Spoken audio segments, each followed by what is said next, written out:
Hello and welcome to another video. Today I'm going to be showing the games that got me to 39th in the world in Go Battle League using the team of Azumarill, Gliscor and G-Stunfisk. This team is just very strong, especially if you're seeing a lot of those double steel lineups with Sableye in the lead. You just need to make sure you get Gliscor onto that registeel. You don't even need to bait, you just keep switch advantage and it should be curtained from that point. You can run Shadow Gliscor. It might be better if you're running into a lot of Bastiodons, because then you can one-shot with an Earthquake or like pretty much wing attack it down afterwards. But I like the regular one against Medicham because you lift that Ice Punch a lot more comfortably, and you can live it Hydro Cannon from Swampert, meaning you actually have a lot of play against the Swampert with Gliscor. Going into the first game, we lead into a Shadow Dragonite. Very, very good lead for Azumarill. And they're staying in. Like Dragonite just can't really do anything. Then they swap into lickitung, and I go for a Hydro Pump. Also, I forgot to TM my move away, as I always do in the first game. I go for the Hydro Pump because Azumarill can overcome the Dragonite matchup, even down so much energy. So it's okay to spend the energy on lickitung instead. Either putting it into a range where I only have to throw one move on Galarian Stunfisk or grabbing the shield, because I really just need to make sure I keep switch here. That is my main aim, which is also why I shielded the first move, because lickitung just does shield. I just want to make sure I keep switch. Also go for an undercharge here, thinking that I want to come out with some energy. I can take this power whip, it doesn't really matter to me if I take it. But then they bring in a water gun lantern, and we get to the earthquake, but the lantern still got off so much energy, and it only takes 27 turns for it to get to double serve. I have to bring in my Gliscor here. Of course, Azumarill can't handle this at all, but the lantern will be able to outpace my Gliscor to 2 moves. So can we lift this second serve and get to the earthquake? That's what the game is going to come down to. We do live it. Can we get to the earthquake? We can. Very nice. Get off the earthquake. This should absolutely obliterate the lantern. Takes it out. Now they bring back in the Dragonite. It has a lot of energy. But as you're gonna see, even a superpower, which is the move you want to throw, because Dragon Claw's double is assisted, it's just not gonna do a lot of damage to a Azumarill. It only does what, 15-20%? Then they go for the catch on lickitung. And now they're gonna come back in, throw another move, but it's just nowhere near enough this superpower. And we get to the ice beam, and this should once again just absolutely obliterate an entire family of Dragonites. And we take that game. Very nice. Next game, we lead into a Medicham. Pretty good lead. It's actually not as good as some people think. It's pretty neutral. But they swap into a Shadow Granbull. And as we learned from, I don't know if it was last video or the one before, you can just go straight Earthquake and win every even shield scenario against Shadow Granbull with Galarian Stunfisk. So that's what I go for. I don't want to spend the shield, and you have to if you bait with the Rock Slide and they call it. So, but now they're going to bring back in Medicham, and they're going to be able to farm me down, which is quite unfortunate. Get off the Earthquake. And we get to a Rock Slide. This is not going to do a lot, but all chip damage counts. And now we can bring back in a Azumarill. Thinking that they swapped out in the lead, so they're probably not weak to a Azumarill in the back. They go for a Psychic. And maybe I should have shielded it, thinking that it might be double charm. Because when it's double charm, you just want to shield whatever you can, really. And again, Medicham is so low. This is their last Pokemon basically, so of course they're gonna shield this move, which is why I go for the quote-unquote quite risky Ice Beam bait. They go for Weather Ball, and because they went for the Weather Ball, we actually get to a Play Rough here instead of only getting to an Ice Beam. So we get off the Play Rough, take the last shield, and now can Gliscor sweep this game? Medicham did 13 counters and threw a Psychic, so it's still on 5 counters, meaning it's 1 away from the Ice Punch. So I need to be very aware of that if it comes in that I have to throw immediately. And I do. And it looks like the CMP. Now we take out the Medicham. Can we outpace the Alolan Ninetales to an Earthquake? Yes, we can. And this is gonna absolutely obliterate the Shadow Alolan Ninetales. Boom. GG. Next game, we lead into a Noctowl. This is a very good lead if you have a very defense weighted Azumarill, because you get a bulk point on wing attacks from Noctowl. They try to catch a move on registeel, and I bring in Gliscor and G-Stunfisk. Gliscor is a better response to registeel, but I'm thinking because they let Noctowl, they're probably not gonna be weak to Gliscor and G-Stunfisk in the back, or like most of the time. So I would rather put this in here and just make sure I keep switch so I can get a Azumarill back on Noctowl. It might be Lantern, in which case this is not the right play, but maybe it's a Swampert or like something in the back. I think there's just a better chance that it's something weak to Gliscor.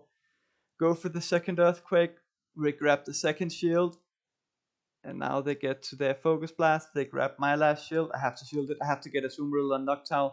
And here, they make a very, very good play. I maybe should have seen it coming. They have a move on their Noctowl. I was so close to just switching in my Azumarill, just hard reading that they were going to snipe me. Because I have so much energy in Stunfisk, and I lose CMP to the Noctowl. So it makes so much sense for them to snipe me. And they do. Very nice play by my opponent to take both of my shields, then swap into Noctowl and snipe away all of the energy of my Stunfisk. Because now they still have that registeel in the back with 50% HP, which is going to be quite threatening. We bring back in the Azumarill, go for an Ice Beam. We have to throw another one. We can overfarm a bit. I think I went right up to before they get to the next Sky Attack. Not that this overfarm is gonna matter a lot, because it's gonna go into the Abyss, or it's gonna go into a registeel, which is basically the same as the Abyss. They bring back in the registeel. I swap out immediately, thinking there's just no way they're not gonna bring in their registeel on my Azumarill. So I just want to get my Gliscor in as soon as possible. They go for a Zap Cannon. They get the attack debuff. And now this Earthquake is going to do a lot less to this Lantern. And it was a Lantern, so maybe I should have just saved my Stunfisk. But yeah, tough to make those calls in the moment. They get to their Surf. They throw it immediately, so they're still 7 sparks away from their Thunderbolt. So we actually outpace to play rough here. We of course can't take the Thunderbolt. And the registeel is also dry, so we're going to be able to outpace the registeel as well, I think. Can we get to the play rough?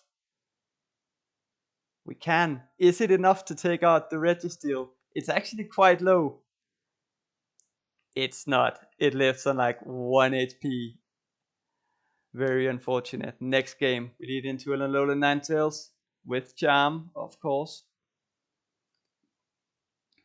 Go up to right before they get to the Side Shock, go for the play rough. I want to threaten the Hydro Pump even though I don't have it, just because I feel like it will make my opponent more likely to shield. So yeah. I went one over here as well because I thought they were going to try and CMP tie me to leave my Azumarill energy dry, but they just decide to let the Alolan Ninetales go, and then they bring in a Trevenant. I swap out because I have an okay response to Trevenant in the pack as well. If you have a really, like a Pokemon that's really bad against Trevenant, you don't want to swap out in that situation. You just have to let your Azumarill go down. But also, letting Azumarill go down and letting Trevenant potentially farm Azumarill down would be very dangerous. Because Trevenant with energy is just so good if you don't have like a Noctowl or Umbreon or something. So I decided to swap out to not let the Trevenant get that much energy. Bring in a quick attack Diggersby, which is a bit slower than a Mudshot one. It takes 9 for the first Earthquake and 8 for the subsequent ones and 5 for every Fire Punch. Now we get to the Ice Beam and it lands on Trevenant. I don't mind it landing on Trevenant. I don't know if they were trying to catch, but I don't mind it. Now the bait game begins. I shield a Seed Bomb. Very nice. Good bait by my opponent. And now I can't really shield this because they have so much energy and Diggersby. I think they have an Earthquake loaded. And a Rock Slide is just not enough here, so I go for the Earthquake, which is probably quite questionable. Thinking that I maybe can farm it down after only landing 1 Earthquake, but that was probably quite optimistic. It does land, it's very low. They bring back in the Diggersby, overfarm perfectly to right before I get to my Rock Slide. But a Fire Punch might not be enough here, so they go for the Earthquake. Fire Punch does about 26%. And now can they get to another move? They get to another move. Is this an Earthquake or just a Fire Punch? It's only a Fire Punch. We live it. Can we get to the Ice Beam? And this time, it's us. We live on 1 HP and get to the Ice Beam on Trevenant. Take it out. Very good game. I think my opponent played very well in that game. I might have gotten a little bit lucky there. That happens too. I'm up against some very good players, of course, when playing at this elo. Next game, lead into Gliscor and G-Stunfisk. I saw so many Gliscor and G-Stunfisk leads. Also, again, I want to load up to the Hydro Pump to threaten it, even though I don't have it. And they no shield it anyways. Farm up. Go for another Earthquake. And at this point, they're at 1 mud shot, so I can go for 2 more bubbles. And then I have to go for the Ice Beam, 1 before they get to the Rock Slide. And they shield it. And I'm thinking they might be able to mud shot me down if I stay in, which is why I decided to swap out. I don't want to allow that to happen. Swap into Gliscor. They throw a Rock Slide before swapping into Alolan Ninetales. But they allow us to get to an Earthquake. They could have gotten a Weather Ball off beforehand. This does so much damage. And now it puts them into a range where they can't farm down Azumarill. So I bring in Azumarill again to force them to throw some energy here. So that my Gliscor and G-Stunfisk doesn't have to take as many Weather Balls. Now I think my Stunfisk only has to take 1 Weather Ball. And can farm it down. Very nice. I think their Stunfisk overfarmed by 1. So they only have a little bit of energy. They throw here. And if I'm correct, they only have a Rock Slide. So I should be able to live it easily. It's only a Rock Slide. And I should have definitely farmed them down here. Because even if they got to another Rock Slide, it wouldn't have done as much. Like, it wouldn't have done barely any damage. I could definitely lift it. And the energy would have been so much more valuable for this matchup right here. But yeah, they bring in Trevenant. We go for the Rock Slide. It doesn't really do all that much damage. And at this point, I realize they might be able to farm me down or get to 3 Seed Bombs. I'm not going to be able, like, they still have a shield. As you can see, they still have a shield. 1 Rock Slide is not enough to take them out. So I have to land 2 Rock Slides. And I have to take a shield if I go for the Rock Slide. So instead, I'm not going to get to 3 Rock Slides. So instead, I go for the Earthquake, thinking that maybe I can farm them down after landing the Earthquake. Because they're probably not going to see it coming. And that is exactly what happened. And once again, we live on 1 HP. Very good game. Next game, we lead into a lickitung.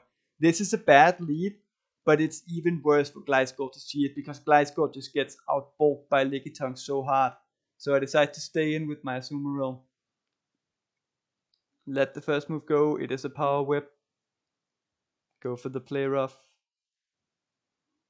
It doesn't really do all that much damage, but we will be able to outpace to another Play Rough before they get to another Power Whip.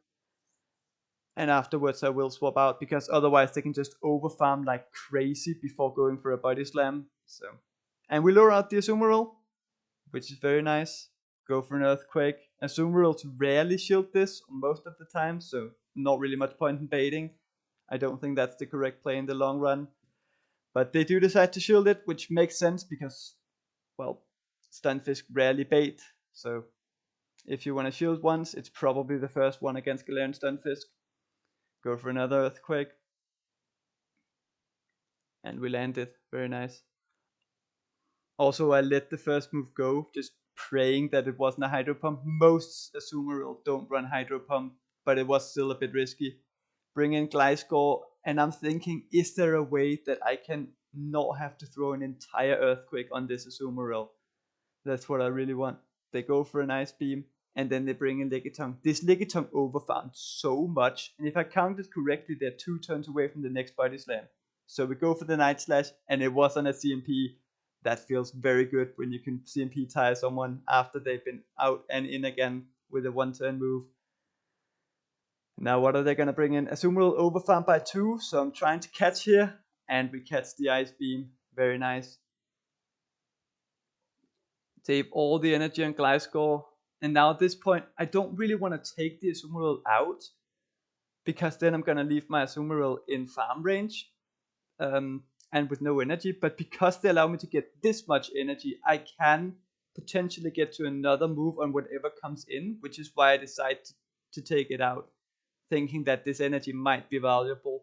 I get to an Ice Beam, but I think I should have probably just let their Azumarill take me out, because now Their Stunfisk is on 5 mud shots. You saw how much energy I had. If I throw the Night Slash and they shield it, I get to an Earthquake before they get to 2 Rock Slides. I still have a shield. If I go straight for the Earthquake and they no shield it, I also win. This is just a bait call. Do I land it? They shield it. Now they're gonna outpace me to 2 Rock Slides. No point in playing the game out. GG's. Nice call by my opponent. Next game, we lead into a Swampert. This is definitely where we want to see it.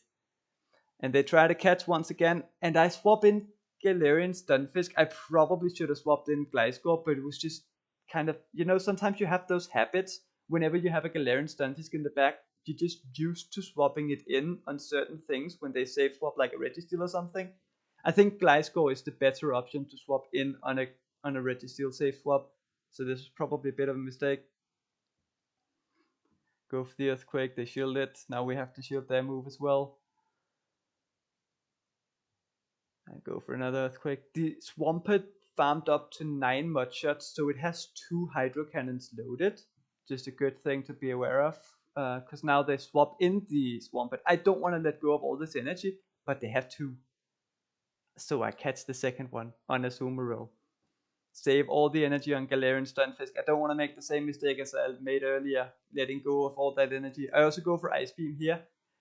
1 play rough is not enough to put it into a range where you can bubble it down. So you have to throw 2 Ice Beams, and I can overfarm quite a lot. Because of course the Swampert is going to go for the Earthquake.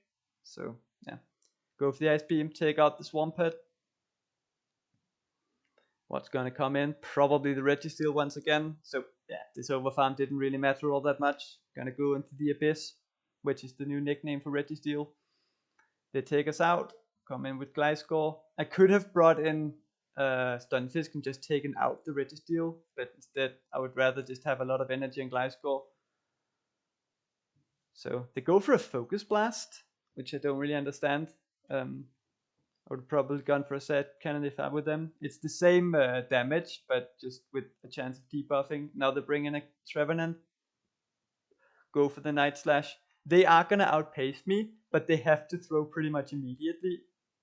And I'm gonna wing attack them into a range where 1 move from Stunfisk is gonna be enough to take them out. So there's no point in trying to catch or anything.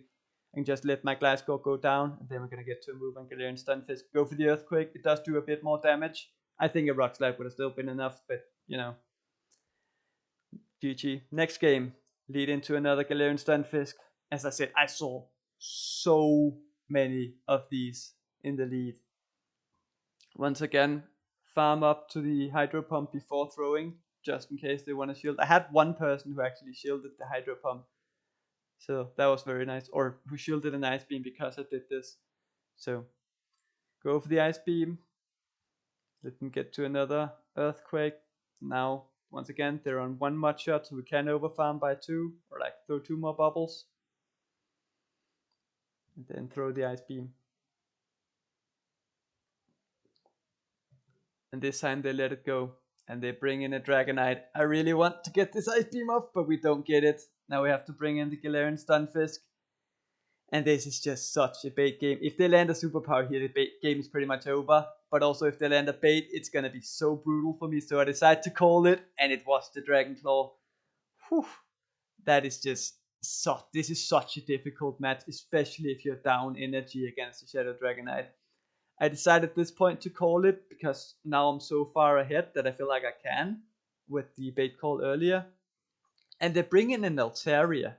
The Dragonite still has a little bit of energy, but not a lot. So I feel like if I can take this out, I should be able to either outpace the Dragonite in the back with my Gliscor, or force the Dragonite to throw their second Dragon Claw immediately on my Gliscor, meaning I'm going to be able to outpace with my Galarian Stunfisk instead. So I can just take the Altaria out, bring in the Gliscor. They go for the first Dragon Claw. Gliscor is a little bit quicker than Dragonite to get to its moves, so should be pretty good. But they do still have a bit of energy. Can they outpace? We get a bit of lag, and I'm just trying to press my Night Slash, and I get it off before they get off their move. I'm pretty sure I would have been able to win this game even if it didn't lag, but yeah, we take the game. Next game lead into a Shadow Dragonair. Good lead, very good lead. But they swap into a lickitung. And I want to get a bit of energy off here. Azumarill has a very good matchup. I really want to keep switch. So by landing this, I put the lickitung into a range where Galarian Stunfisk only has to throw one move.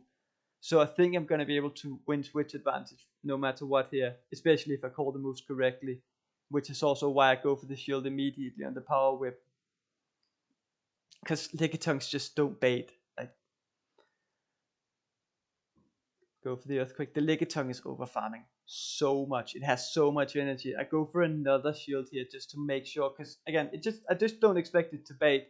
So I feel like it's just a pretty safe play to go for. I just need to win switch to get that Azumarill onto Dragonair. And then it should be a pretty good game. Unless they have something in the back they can handle both Azumarill and Gliscor. They overfarmed so much and I kind of lost count a little bit, so I go for the earthquake immediately. I'm pretty sure the lickitung had a lot of energy still. They bring in a Warlock on Lantern. This is probably one of the worst things we could have seen. We have to swap in the Gliscor. And again, it takes 27 turns for the Lantern to get to back-to-back serves, so it has 2 serves here. I have the earthquake. But I'm up against a very, very good opponent. I think I was up against Juanillo here. He knows that I have the earthquake. I know he has the serve. Either I have to go for the earthquake here, CMP tying him on the serve, or I have to make a hard call that he's going to try and catch the earthquake on his Shadow Dragonair to keep his Lantern alive. If I don't land the earthquake on Lantern, the Lantern is going to win this game for him. So I have to just make a call. What do? I hard called that he's gonna swap into Dragonair, and I saved the earthquake on my Gliscor, so I can take out the Lantern later. Oh. Now we go for the play rough, and Ice Beam only does about 74%, play rough does like 89. I could have just thrown the Ice Beam and farmed down, but yeah, it doesn't really matter. They go for the Thunderbolt. And I go for the play rough. This wasn't necessary, but in the moment I was like, what if an earthquake is not enough? An earthquake does about 88% to a Lantern. Like, of course it's gonna be enough. But do we live 1 water gun? We live on 1 HP and we get off the earthquake. Theme of the episode, theme of this video, 1 HP in a dream. We get a 3-2. I think I went like 10-5 or like 11-4 or something with this team. And we get all the way up to 33-23 elo. Very, very nice. That was the last battle for today, and overall this team was just very, very strong. I'm not sure I fully understand it, and I'm overall not the biggest fan of Azumarill, but it just worked. I mean, I got to the front page of the leaderboard. I initially got the idea from, I don't know how to pronounce it, but Kakaroto, who played this team with great success early on this season. And also from Polasha, who initially created this team with Tapu Fini instead of Azumarill. You can also definitely use Tapu Fini if you have one. Unfortunately, I don't. But the team's great. Fun fact of the day, regular Gliscor loses to Bastiodon in the 1 shield. Straight EQ, because Bastiodon, as is just so thick, lifts the EQ from Gliscor. Whereas with Shadow Gliscor, you can one-shot the Bastiodon. Or like close to one-shot it, put it in wing attack down range, and it's just quite a lot more comfortable. Although the Shadow Gliscor can get farmed down in the 2 shields if you go straight the earthquake.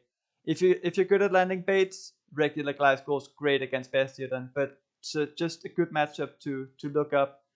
Other than that, if you like these types of videos or you feel like you learned something, like and subscribe. I have a great video coming out tomorrow. I might be very close to the 3400 mark. Thank you for watching, and I hope to see you next time.